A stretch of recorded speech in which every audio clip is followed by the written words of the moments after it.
Voilà, moi aussi quelqu'un ici, pas dans les stratégies, ici dans le feeling. Voilà, ici dans le vrai, le réel. Ici pas dans les stratégies. Voilà, Tchekabou m'a énervé, le lendemain il fait Kassa Boulé, il est sorti le plus en même temps. C'est feeling, c'est de là, là. Voilà. Si tu causes pas moi, tu ne pas, il n'y a pas le fauteuil blanc, il ne faut pas faire vidéo pour blaguer les gens. Il ne peut même pas venir ici même.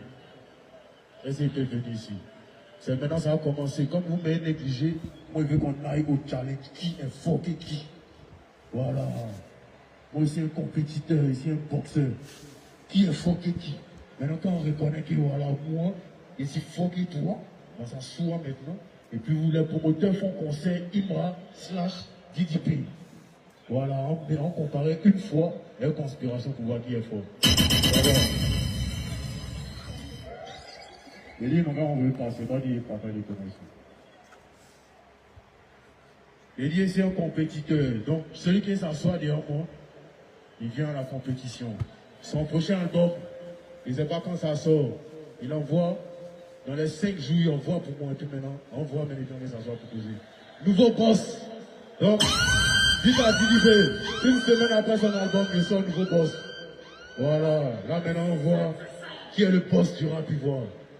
Les amis, hier dans une interview, l'artiste Didibé nous a fait comprendre que voilà, il n'a pas de problème avec Imra, que Imra c'est son petit frère. Et lui, il ne peut pas se lancer dans des débats inutiles ou encore dans des clashs à caractère polémique. Parce que selon lui, ce n'est pas important. Mais voilà ça que, hier lors du concert de Imra, il a essayé d'expliquer à ses fans réellement pourquoi il ne s'entend pas avec Didibé. Il a donné les raisons qu'il faut pour que tout le monde ferme sa bouche dorénavant lorsqu'il s'agit de faire la comparaison entre Didibé et Imra. Vous avez écouté les propos de Imra lors de son concert. Il dit qu'on l'a négligé, personne ne l'a aidé. Raison pour laquelle il ne s'entend pas avec Didibé. Ce que moi je peux vous dire, c'est que, les amis, quand vous voyez quelqu'un qui dit des choses pareilles lors de son concert, ça signifie que réellement il a souffert. Ça signifie que réellement, pendant beaucoup d'années, il a marché derrière quelqu'un pour avoir de l'aide.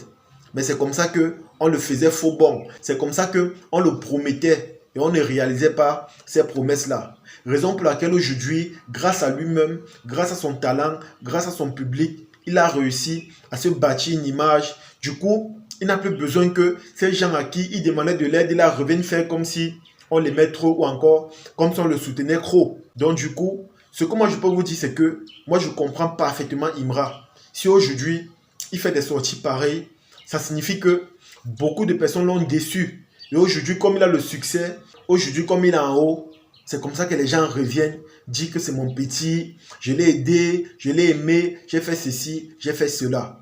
Ce que moi je vais vous dire également, c'est que dans la vie-ci, on ne sait jamais. Personne n'a le monopole du temps ou encore du savoir. Lorsque vous avez la possibilité d'aider quelqu'un, aider cette personne-là. Si vous ne pouvez pas aider la personne, ne le promettez rien. Je dis bien ne le promettez rien. Parce que Imra marche derrière Didibé depuis tant d'années. Et on peut dire que Didibé a eu son succès de manière énorme. C'est-à-dire, son succès a pris d'un coup. Et c'est comme ça que Didibé a été le rappeur francophone le plus aimé, le plus suivi d'Afrique. Mais malheureusement, les bons petits de Didibé comme Imra, qui marchaient à cette époque derrière lui, n'ont pas bénéficié de ce soutien-là. Raison pour laquelle aujourd'hui, il préfère gérer dans son couloir, il préfère faire les choses à sa manière. Il n'a pas besoin que les grands frères là reviennent derrière pour dire que c'est mon petit, je l'ai aidé, partez à son concert. Il a parfaitement raison. Je dis bien qu'il a raison. Je vais prendre un exemple sur moi, les amis. Moi, par exemple, je suis un influenceur, je suis un créateur de contenu. Il y a tellement de personnes qui m'écrivent pour me dire que voilà, grand frère, j'aimerais faire les vidéos comme toi, j'aimerais te ressembler, j'aimerais me lancer sur le digital. Moi, je prends toujours un plaisir à répondre à tout le monde. Vous allez voir que même sur ma page, je réponds aux commentaires. Vous allez voir que la plupart des gens qui m'écrivent, moi, je les réponds. Je dis bien, tous ces gens-là qui m'écrivent, je les réponds. Pourquoi? Parce que je me dis que déjà, ça ne me coûte absolument rien de le faire. Je réponds simplement en toute sympathie et en courtoisie. Et aussi, comme je vous ai dit, les amis, on ne sait jamais. Tu peux négliger quelqu'un aujourd'hui, lui aussi pas se lancer sur les réseaux, et il devient plus que toi. Demain, quand tu as besoin de lui, il te dit que grand frère, moi j'étais venu vers vous, mais vous m'avez repoussé.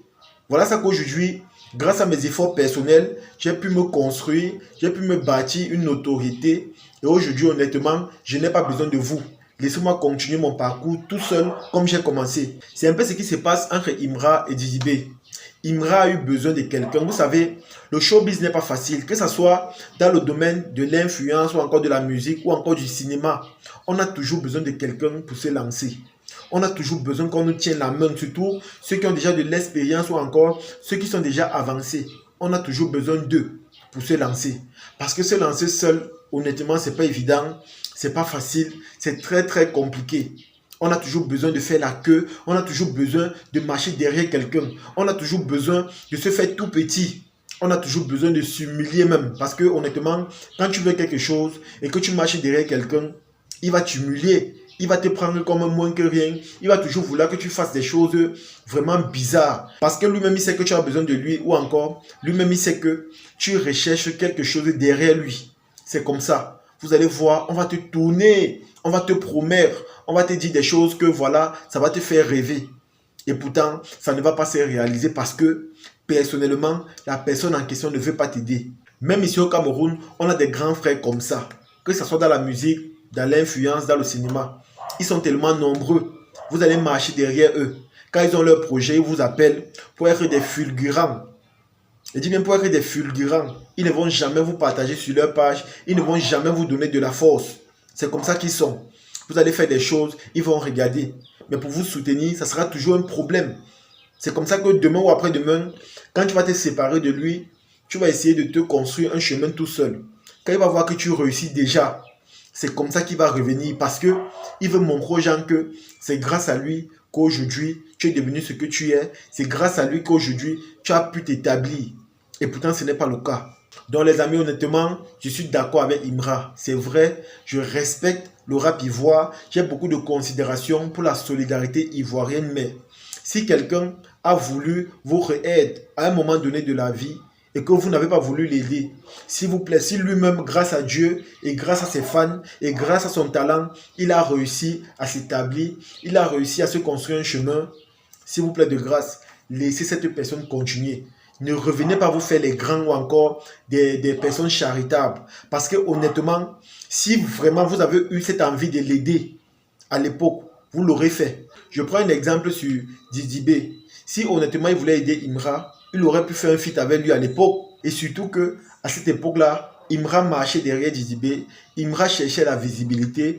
Imra cherchait à s'identifier. Il cherchait à se trouver un nom. À l'époque-là, il marchait derrière lui. Et c'était vraiment difficile.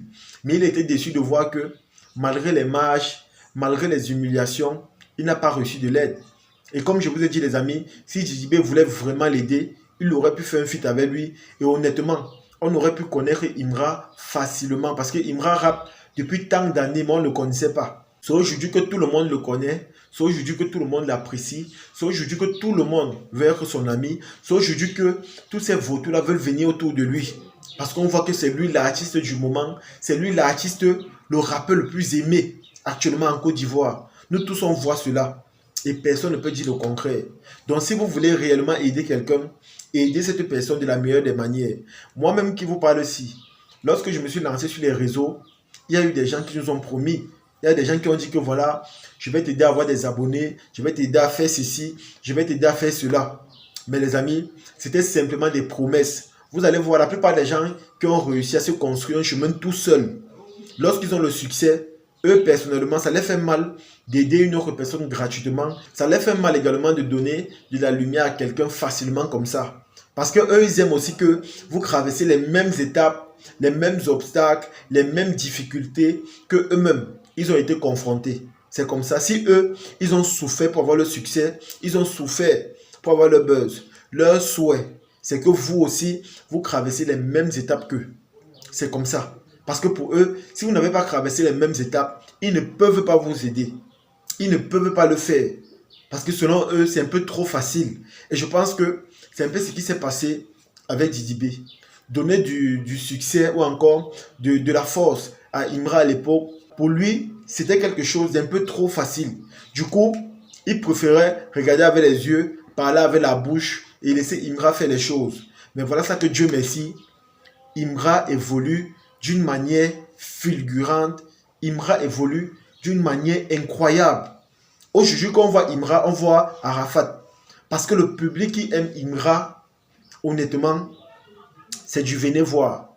Honnêtement, c'est la magie. Honnêtement, c'est incroyable. Avant, on voyait des choses comme ça. Lorsqu'on parlait du coupé décalé, lorsqu'on parlait de Serge Beno, de Didier Arafat, de Bordeaux, de Kichivara. Mais aujourd'hui, le rap peut réunir autant de personnes comme le coupé décalé à l'époque. Voilà même que le coupé décalé, honnêtement, ça avait déjà presque disparu. Mais Dieu merci, de Bordeaux revient sur la scène musicale avec le coupé décalé. Aujourd'hui, on ne parle que du rap ivoire. Et ce qui me plaît, c'est que ça va également donner de l'opportunité aux jeunes qui veulent se lancer dans le rap, de pouvoir se lancer honnêtement. Et en mettant en tête que grâce à leur musique, grâce à leur rap, dorénavant, ils pourront vivre richement de cela. Parce que rares sont les artistes en Afrique qui vivent de leur art ou encore qui réussissent à gagner leur vie honnêtement grâce à leur musique. Rares sont ceux-là. Nous sommes tellement fiers de voir qu'aujourd'hui, les rappeurs auront des cachets énormes comme les artistes étrangers. Nous sommes fiers de voir qu'aujourd'hui, les rappeurs aussi pourront réunir autant de personnes que les artistes étrangers. Dorénavant, on pourra aussi comparer Imra à Booba, à Niska, à Damso, à Nino et les autres. Parce qu'aujourd'hui, on se rend compte qu'aussi, voilà, ils peuvent réunir autant de personnes. Je dis bien autant de personnes. Et les amis, ce que moi je peux vous dire, c'est que c'est simplement incroyable. C'est une grande fierté pour l'Afrique.